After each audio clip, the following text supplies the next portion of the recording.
တွင်းငယ်ရွာမှာဘသူတွေအခြေပြုနေထိုင်နေကြတာလဲဟုတ်ပါတယ်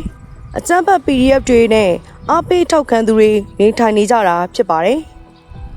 အများပြည်သူတော်လာနေတဲ့ကားလမ်းတွေပေါ်မှာလက်နက်ပြချင်းချောက်ဆစ်ဆေးခြင်းတွေပြုလုပ်နေကြတာလည်းဖြစ်ပါတယ်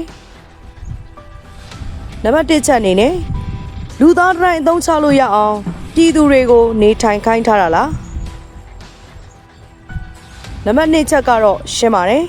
ဒီရွာမှာအကြမ်းဖက် PDF တွေကိုထောက်ခံသူတွေနဲ့မိသားစုဝင်တွေသာနေထိုင်နေကြတာပဲဖြစ်ပါတယ်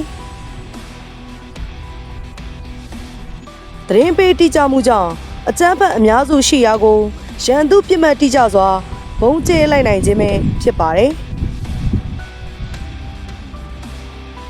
မမှန်ဝါဒဖြန့်ချီရေးသတင်းတွေပြုလုပ်ဖို့ဘုံကျဲခံရရာနေရာတွေမှာဗီဒီယိုလိုက်ရိုက်နေတဲ့အကြမ်းဖက် PDF တွေပဲဖြစ်ပါတယ်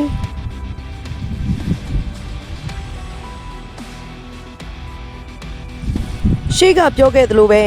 ဘုံကျရာနေရာကအကြမ်းဖက် PDF ဓာတ်ပုံတွေပဲဖြစ်ပါတယ်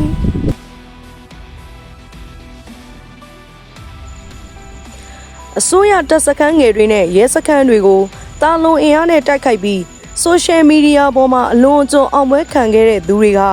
သူတို့တိုက်ခိုက်ခံရတဲ့အချိန်မှာတော့ထိခိုက်သေးဆုံးမှုများပြီဆိုရင်ပြည်သူပါဆိုပြီး